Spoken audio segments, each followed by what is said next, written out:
അമ്മ, നമ്മൾ എങ്ങോട്ട് പോവാ? ദോ നിൽക്കുന്നു നിന്റെ അച്ഛൻ. അങ്ങോട്ട് ചോദിക്ക്, എന്തെങ്കിലും ലക്ഷ്യം കാണും. രാജു, എന്താ?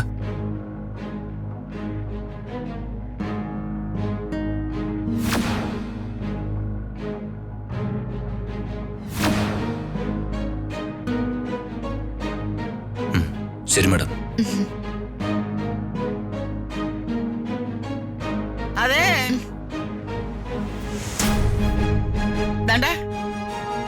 എനിക്കിങ്ങനെ കണ്ട കടത്തിണ്ണേ കിടക്കാനും പോലീസുകാരുടെ തല്ലുകൊള്ളാനും ഒന്നും പറ്റത്തില്ല. ഞാൻ എന്റെ വീട്ടിൽ പോവും. അല്ല, മന്ത്രിമോൾ എങ്ങോട്ടാ? വല്ല കടത്തിണ്ണെ ഉദ്ഘാടനം ചെയ്യാൻ പോവുകയാണോ? ഞാനൊന്ന് പുറത്തേക്ക് പോവാ വല്യമ്മേ. അല്ല, ഈ ഗതിയില്ലാത്ത അഗതികൾക്ക് വീട് വെച്ചു കൊടുക്കുന്ന എന്തോ ഒരു പദ്ധതി ഉണ്ടല്ലോ മന്ത്രിയുടെ വകുപ്പില്. അങ്ങനെയെങ്കിലും ദരിദ്രവാസിയായ ഭർത്താവിനെ ഒന്ന് സഹായിക്ക്.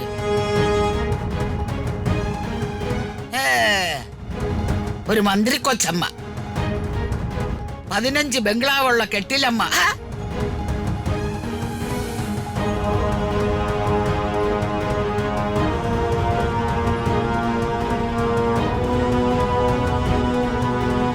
മോളെ, നീ വരുന്നോ എന്റെ കൂടെ? എങ്ങോട്ട്? കൂടും കുടുക്കയെടുത്ത് എല്ലാവരും ഇറങ്ങിപ്പോകുന്നത് കാണാം. ഞാൻ രാജുവിനെ അവന്റെ വീട്ടുകാരെയും അവിടുന്ന് ഇറക്കി വിടാൻ പോവാ.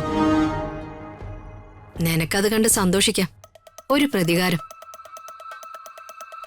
എന്റെ പ്രതികാരം അങ്ങനെയൊന്നും ആയിരിക്കില്ല. അതിന് ഞാൻ ഒറ്റയ്ക്ക് മതി. എനിക്ക് ആരുടെ സഹായവും വേണ്ട. വല്ല കടത്തെണ്ണയിലോ തെരുവിലോ പോയി കിടക്കട്ടെ. നാശങ്ങൾ. എന്റെ മകനെ അവർ തട്ടിയെടുത്തു. നിന്റെ ജീവിതവും തകർത്തു.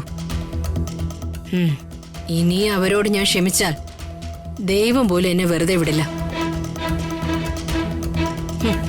ആ രാധമേ ഒരു ദിവസത്തേക്ക് എന്നോട് അവധി ചോദിച്ചിരിക്കുന്നത്. ഇന്ന് അവരവിടെ നിന്ന് ഇറങ്ങണം. ഇറങ്ങേണ്ട സമയവും കഴിഞ്ഞു. അപ്പോ ഞാൻ അങ്ങോട്ട് പോവാ.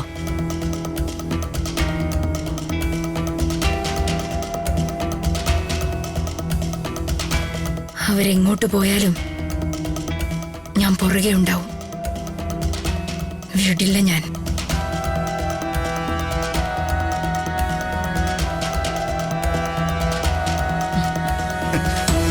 അമ്മ എന്താ ആലോചിച്ചിരിക്കുന്നത്?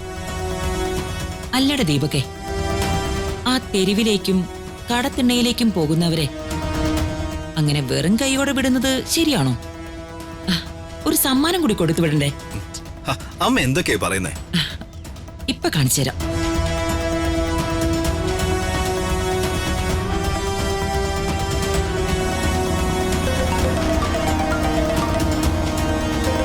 അംബിക മേഡം ഫോൺ എടുക്ക.